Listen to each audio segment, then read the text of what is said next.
Today we're looking at one of, if not the best, dual gathering route in Dragonflight.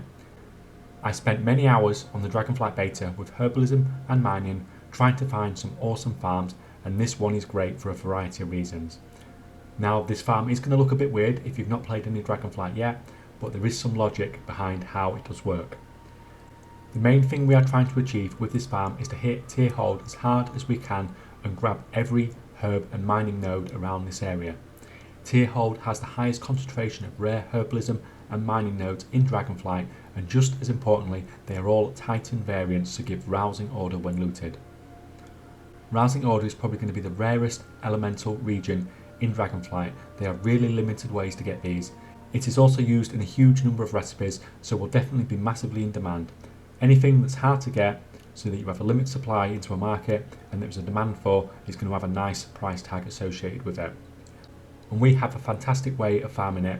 I have had occasions flying through tier hold where I've got 5 to 6 Titan nodes in a row. This is absolutely crazy. You can't get anything like this anywhere else in the Dragon Isles.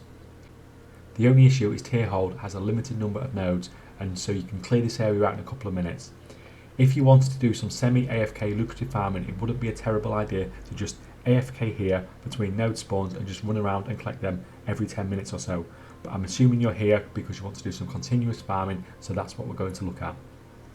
We are going to start at the Vault of the Incarnates flight path on the far east side of the zone. Already in this area we can start to get some nice mining nodes. We are heading west to tier hold. Once we are here, we are not just flying around the edge. You want to make sure you've seen every part of this area on your minimap. Don't miss any nodes around here at all, as this is the high value part of the farm. From now onwards, all we are trying to do is buy time for the respawns and tier hold, but we want to keep farming. The problem we have is that there is a huge cliff on the west side of tier hold, so we have nowhere else to go without flying down here, but it will take us a huge amount of dragon riding vigor to get back up. Vigor, or your dragon stamina, is the most important thing when mining and herbing in Dragonflight, and you quickly notice that this is the biggest limiting factor for the amount of nodes that you can collect.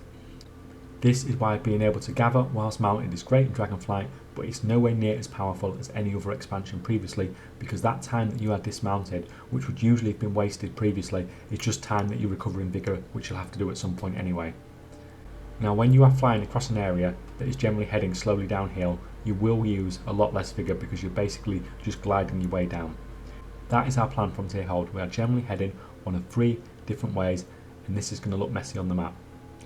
Out of all 3 routes, I did not really have a preference after testing, so you can try them all out and see what you think. Maybe even let me know in the comments below which one you found best. This part of the route you are just going to treat like a normal herbing and mining route. Just pick up everything you want on the way down towards the flight path. Now usually when you're herbing and mining in Dragonflight, you have to be quite selective and careful about how you are using your vigor, or you'll just end up being grounded and not doing anything for a little while. On this dual gathering route you can be much more reckless with your vigor, and it's much easier than, for example, trying to farm Saxifrage in the Waking Shores. Once we get to the flight path at the end of whatever route we decide to take, we're going to use it to fly back to the Vault of the Incarnates entrance. Now this seems madness to spend all this time doing nothing, but what is actually happening here is it's taking you all the way back up the mountain towards tier hold and saving you a massive amount of vigor. Just as importantly, all the time you are spent flying between the flight paths, you are recharging your vigor so that when you land you'll have recovered a large chunk of it. Depending which route you take, you can also look out for the Titan nodes as you get flown over tier hold as well, so you know where to head when you land. On top of all that, you do get yourself a little bit of a break for a couple of minutes every now and again while you're just waiting for this to fly between the 2 flight paths. A summary then of the farm. We are hitting tier hold hard as probably the highest value mining and herbing location in Dragonflight. Then we are buying time for all those respawns. We're going to go on one of 3 routes. Here you can be fairly reckless with your vigor and therefore pick up a lot of nodes because you are wasting a lot less, because you are generally heading in a downhill direction and you know you have a recovery period coming up. We take the flight path, recover our vigor and start all over again. It did take quite a while to figure out the best way to do this, but I'm quite happy with the results in the end, even if it does feel a bit weird farming using flight paths, but I hope it does make sense now I've explained it all.